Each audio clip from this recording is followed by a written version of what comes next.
Up on my workbench today is a JVC GYDV500. This was a professional DV camera, about as professional as you were going to find in the price point that this camera was, which was under $10,000. I think this package, when I bought it, I paid 10 grand for it with the tripod. The tripod that I'm using, it's a nice heavy one, and it was around 2 grand for the tripod. So that would have made this camera come in about the $8,000 price point in 2000. That's when this camera was made, April 2000. I used this camera from the summer of 2000 until about 2000 and I guess 2006.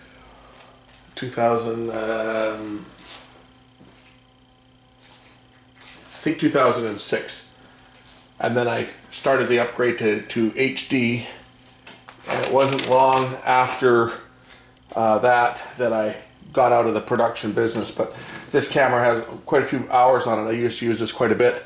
I had wireless mics and everything on here, and that's what we're going to do in this video. Is I'm going to remove the wireless transmitter, as I no longer need this thing. I just attached it to the back here. So we're going to take this apart, take this off, and then we're going to test the camera out and see if it actually even works. I don't know that this thing even works anymore because it hasn't been used in quite a while. About the only thing this camera does now is it's a prop. I have it sitting in the house as a decoration on its tripod in my multimedia room because it just looks cool. So the microphone, wireless mic, just plugs in. It uses XLR connectors, and we're just going to remove this. I think I have to take the battery case apart. I think I attached it from, I don't even remember how I attached it. I think I had to take this piece apart, but I definitely got to take the camera apart because I wired it right up to the regulator inside the camera so that it would take power from the camera.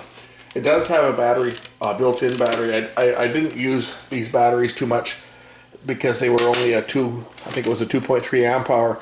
What I used to do is I used to use 7 amp hour gel cell batteries. I could shoot for hours and hours with these, and I could go on a shoot and take a few of those with me and have enough power to run all day, as opposed to taking a box full of these batteries. So as we proceed, I'll just give you a little rundown about what this camera is and why it was so good as a professional camera. Well, one, it's a 3CCD design. So you have a separate chip, one for each color. One for red, one for green, and one for blue. That gives it a very, very accurate color picture. Now I can remove the rest of this chassis. Maybe not. I have to take the back off here.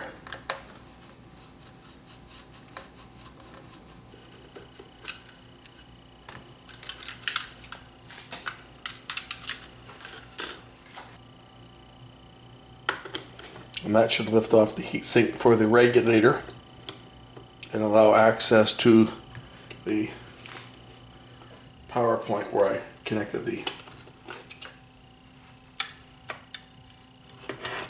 microphone. Well, not quite. It's in there somewhere. I gotta actually split the camera apart to do that. So I believe these last 2 screws here should allow me to remove the whole back plate.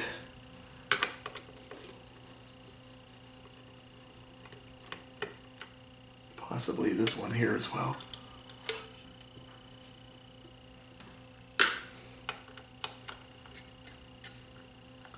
This is the regulator board on a professional camera.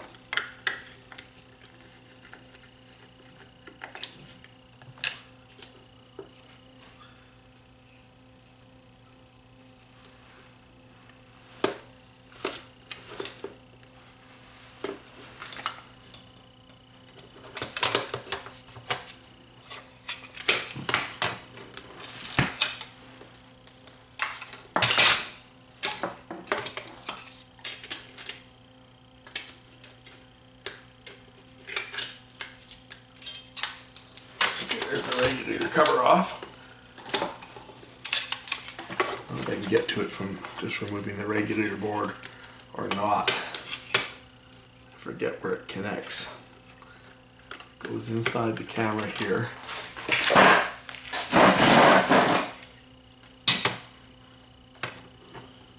Looks like it goes down. Looks like it goes down here. So it may be that it is connected down to this regulator board, and if I remove this regulator board, I should see it. I hope.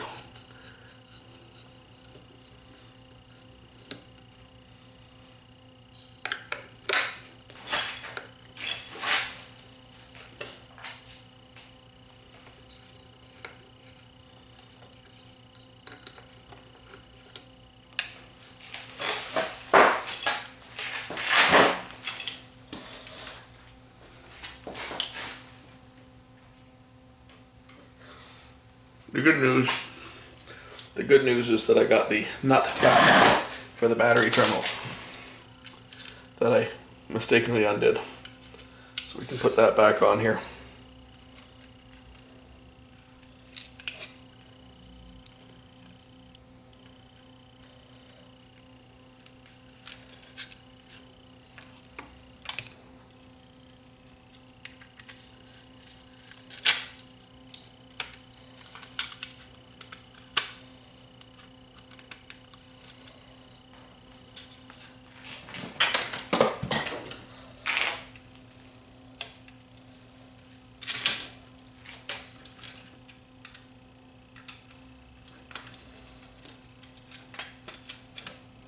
We'll start on the left side of the camera.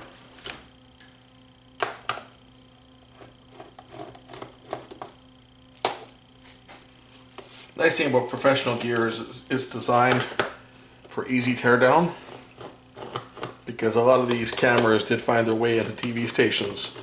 They were used a lot as news gathering cameras. And here we go. Here's where it's connected right down here. It's tied in to the power line. So we'll just cut it off.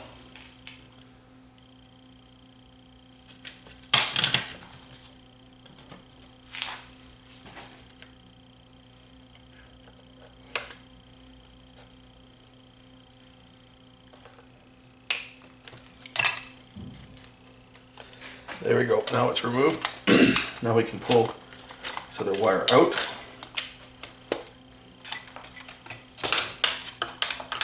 This will allow me to take the microphone receiver out of its cabinet, because you'll see how it's attached in a second.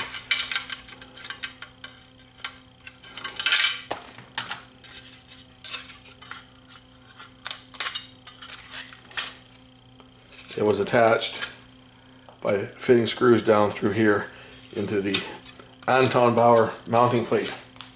There was even holes drilled in the back to facilitate putting it on.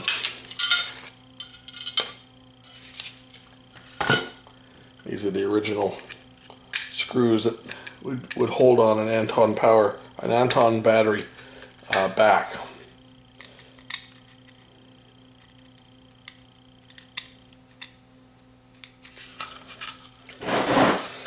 But what makes these cameras such a great unit over what else was available at the time, and there were a number of good cameras available. There was, of course, the Betacam was the industry standard. They were ridiculously priced, and even though they were the industry standard, they were, again, a very high price point. This camera delivered a picture that was on par with a lot of the Betacams of the day, and it recorded onto inexpensive mini DV tapes. So if we fold down the side, you'll see that everything's all ribbonized. You can open the side of the camera up. If this was on a tripod, it would just hang like that. So the engineer could work on it just on his sticks. He could just lower it down like that, or on his bench. And you have full access to all the test points throughout the entire camera. We're going to take the other side off of here because I believe it has a I believe it has a problem with the loading mechanism, and then we'll power it up and see whether it will actually thread the tape up. We'll make a test recording on it and see if it actually still works. It hasn't been used in years, so.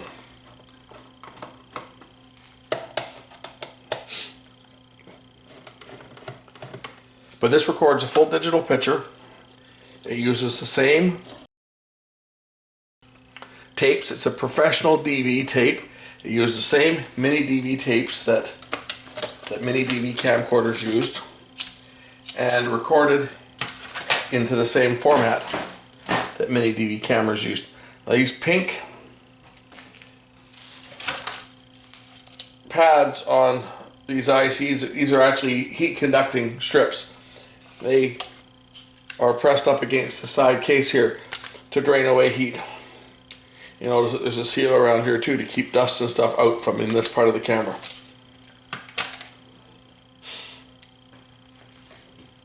Now we can actually see the guts too if we zoom the camera in here. Here's the 3 CCD pickup. Okay, you got the camera head end is right here, and you can see there's one pickup there, there's another one behind it, and there's another one down below that you can't see, but if I maybe pull this ribbon out of the way, you can see the 3 chips. There's the 3 CCD pickups. 1, 2, and then one down below. So that's the optical block of the camera. Comes with a fully interchangeable lens. You can take the lens off, and this it has a filter wheel built in. You can put on ND filters and daytime and indoor and outdoor filters, and the ND filters for shooting outside. It had, I think it had 2 ND filters, if I'm not mistaken. It had 3 filters, but it had an indoor filter, an outdoor filter, and an outdoor plus ND is what it had. The filter ring is actually this piece here. The filters actually spin around in there. I'm going to power this thing up, and we'll see whether it loads the tape up. Plug the power cord in the back of the camera here, and we'll turn it on.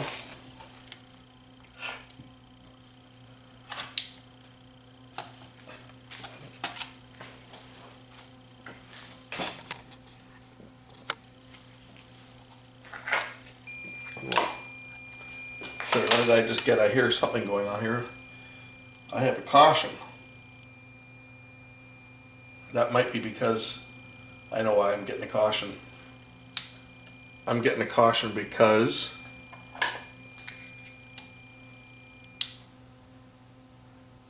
of the light. I bet you the infrared light from this lamp was hitting one of the sensors, the tape sensors, because the side is off of it. Infrared lights have a lot of, or incandescent lights have a lot of infrared energy. Okay, let's see if this tape will load now. We'll put the tape in. We'll see if it'll thread up.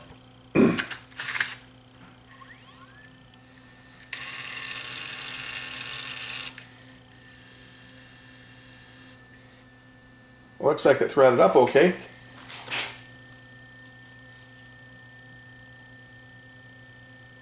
Tells me to close the cassette compartment. Oh, it's too smart for its own good. It knows the cassette compartment is open because there's a switch, and it won't probably let me go into record if I don't close that cassette compartment. It won't. This camera's too smart for its own good. Somewhere in here there's a little switch. There, I think I pressed the eject button. That's what I did. Okay.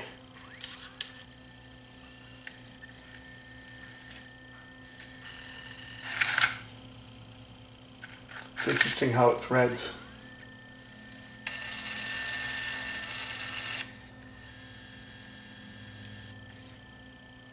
So the tape is pulled out around the drum, and it's pulled way over like this to this side.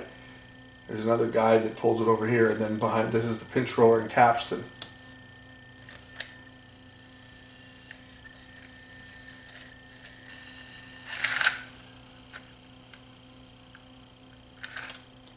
Let's put the side cover back on this unit. We'll just make a test recording with it, see if it works.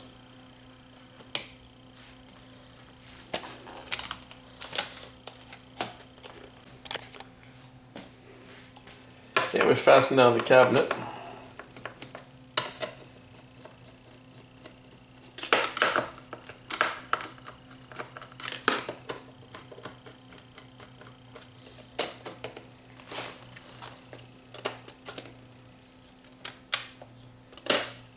That's how the top cover closes up on this thing. We've got the other side here. I haven't fastened this on yet. Again, there's the internal workings of it. Close the side cover up. Couple more screws.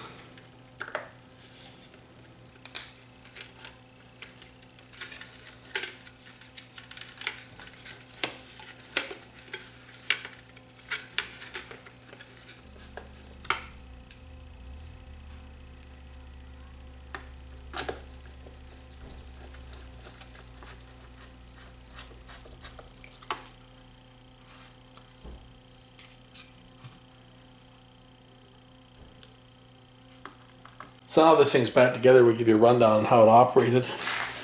You had a power zoom control here with variable speed zoom. The more you pressed on the button, the faster it went.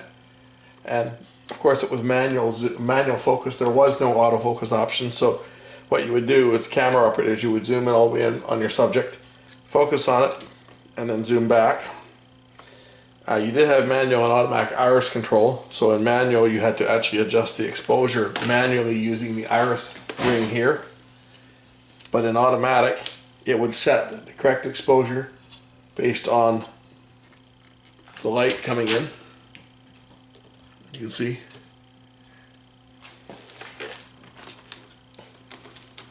Viewfinders on professional equipment were black and white viewfinders. Everything was done in the black and white world. And you would basically zoom in on your subject, focus your lens, zoom out, frame your shot, and record. What I'm going to do now is I'm going to show you some pictures I took with this camera. And you'll see exactly what the quality of a camera like this was capable of. It won't match even the most basic HD camera today. A cell phone will give you a better picture than this did. This camera that I'm shooting it on, this video on, which is a little cheap $200 Sony, has a far better picture than this camera. But in its day, this was what was used. It had a lot of manual control. Monitor speaker on the side here. You can adjust your monitor level. Alarm would set off an alert tone if there was a problem. Had all kinds of menus to go through for adjusting black levels and peak white levels and stuff. Even had a black level, normal, stretch, and compressed. A low lux mode, which you could put it into low lux, and that would bring up the sensitivity to about 33 dB, so you could shoot in almost no light at all. And even a full auto mode you could engage. Turn on that light. That way, if you didn't have time to set up your white balance, you could just hit that button and run and gun if you were shooting news and you didn't have time to set up, because these cameras being fully manual, you had to set up your white balance. Every time you turned the camera on, or anytime you changed it from one light type to another, from indoor to outdoor or from clear sky to overcast, you had to readjust your white balance. And sometimes in breaking news situations, when you're running around with one of these on your shoulder, you don't have time to do that. And I did that for years. I'd be running around with this thing. I was doing news gathering, and I was doing high-end weddings and other commercial videos using this camera. It was a great unit. Back in the tape-based DV world, it really delivered a good picture. And now what I'll do is I'll show you what it's capable of. I have a bunch of shots that I've done with this camera over the years. I've got a bunch of tapes, so we'll find a few of them and I'll show you guys what the picture quality of this particular unit was capable of.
Thanks a lot.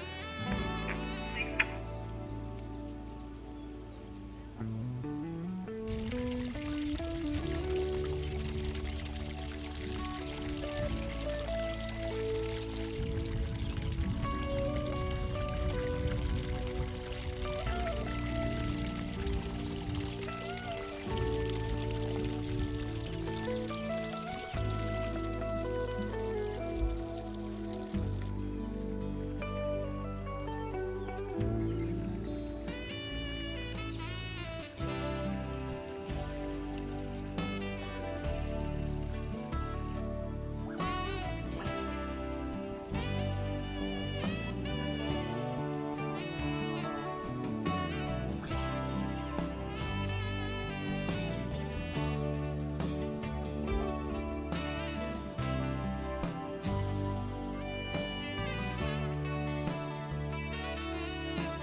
Come over here and love me. You know I want you to stay, baby, on the cruise to a heart that's true. Well, should we be apart? I really love you, baby, across my heart. I don't want to cruise to a heart that's true. I don't want to cruise to a heart that's true. Well, love. Baby, it's just you I'm dreaming of. Hey, I'll put this one all out to, oh, never mind. 1, 2, 3, 4.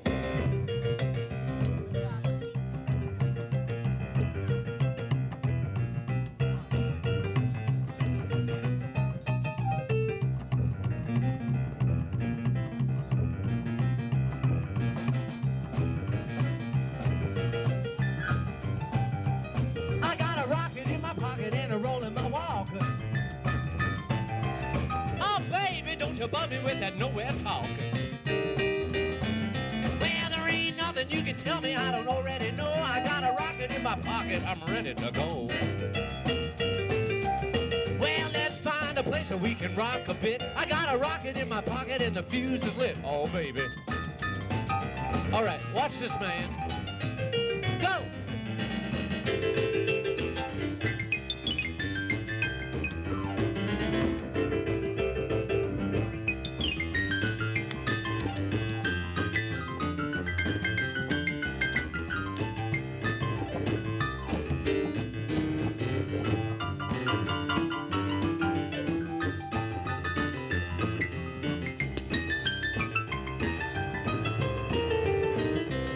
Well, 2 in 1's polish and 3 in 1's oil. Well, come and love me, baby, make my bad blood boil.